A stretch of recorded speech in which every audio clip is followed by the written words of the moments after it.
नमस्कार मित्रांनो, तुमच्या सगळ्या त्या YouTube चॅनलवर स्वागत आहे. आपण या व्हिडिओमध्ये बघतोय निफ्टी 50चा व्ह्यूज आणि त्याचबरोबर एक 2 ते 3 स्विंग ट्रेडिंग स्टॉक्स आणि त्याचबरोबर 1-2 सेक्टर असे ज्याला तुम्हाला फोकस ठेवावा लागणार आहे येणाऱ्या काही काळासाठी. तर सगळ्यात पहिलं बघू आपण आज निफ्टी 50चा चार्ट.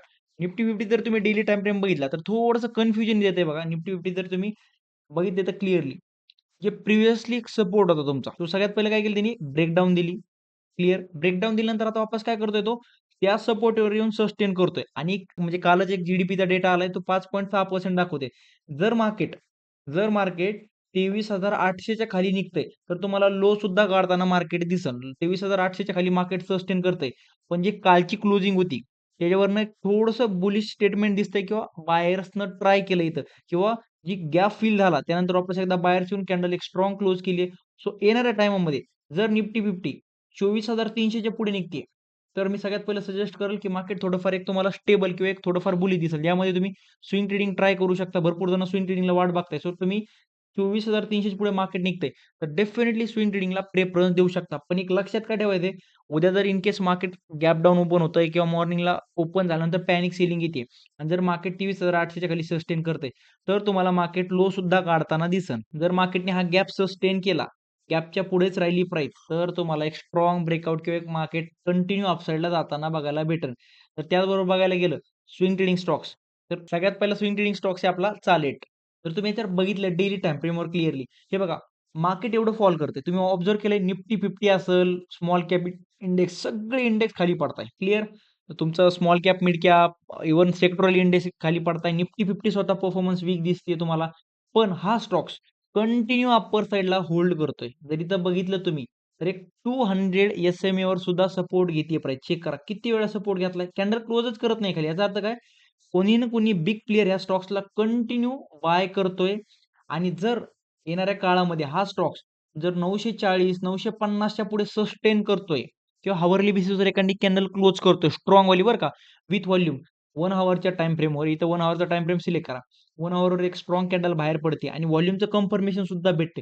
तर तुम्हाला सांगतो मी सगळ्यात पहिलं टार्गेट असेल 1000चं आणि दुसरं टार्गेट असेल 1050चं. हे बाय सेल रिकमेंडेशन आहे. फक्त एक तुम्हाला एक ऑब्झर्वेशनमध्ये असू दे जेणेकरून तुम्हाला समजेल की यार मार्केट तर खाली पडतंय. पण हा स्टॉक्स का होल्ड करतोय त्याचं काय ते स्वतःला कारण काय याच्यामध्ये काही ना काही फंडामेंटल एक स्ट्राँग आहे किंवा कुणी ना कुणी याच्यामध्ये मोठा पैसा लावतंय. त्यानंतर सेकंड स्टॉक असणार आहे आपला बनारस ब्रेड.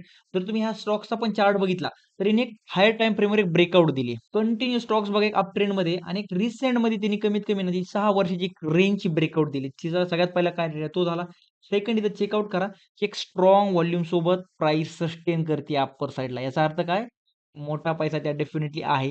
त्यानंतर एक ऑब्झर्व्ह केलं मार्केट एवढं खाली पडतंय. हा सुद्धा असा एक स्टॉक्स आहे, जो त्याला अप्पर साइडला होल्ड करतोय. इथं चेक करा. जर फ्युचरमध्ये 1000 सॉरी आपले 155 च्या पुढे प्राइस सस्टेन करते आणि एक स्ट्राँग कॅन्डल क्लोज करते विथ व्हॉल्यूम, तर तुम्हाला एक शार्प रॅली बघायला भेटू शकते. सो हे 2 स्टॉक्स आहेत ब्रेकआउटसाठी तुमच्या ऑब्झर्वेशनमध्ये असले पाहिजे. आणि त्याचबरोबर सेक्टरल जर बघितलं तुम्ही सेक्टर वाईज, तर माझ्याकडे सगळ्या स्टॉक इथं सगळ्या बघा सगळ्या सेक्टरची लिस्ट आहे.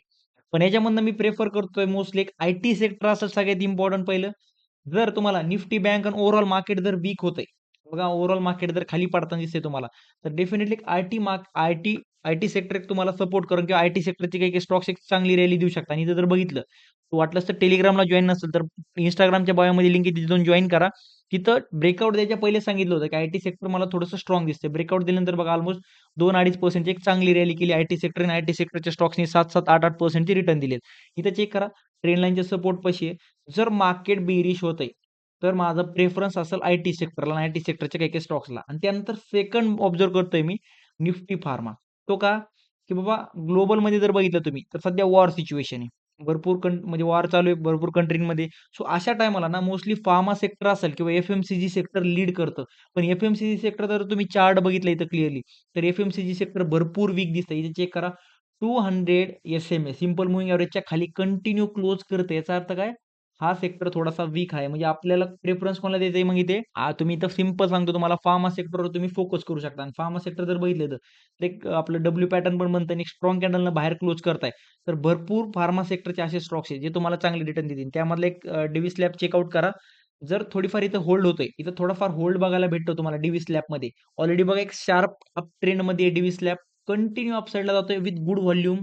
याचा अर्थ काय? मोठा पैसा डेफिनिटली या स्टॉक्समध्ये आहे आणि त्याचबरोबर तुम्हाला इथे 1-2 दिवसाची होल्ड भेटते. तर डेफिनिटली येणाऱ्या काळामध्ये डिव्ही स्लॅप एक तुम्हाला चांगलं रिटर्न देऊ शकतो. जर तुम्हाला फार्मा सेक्टरनं सपोर्ट केला तर. आणि त्याचबरोबर लास्ट असेल तुम्हाला ट्रेड करताना सगळ्यात इम्पोर्टंट लक्षात ठेवा, तुम्ही कोणत्याही स्टॉक्समध्ये ट्रेड करा, कोणतंही सेक्टर चूज करा.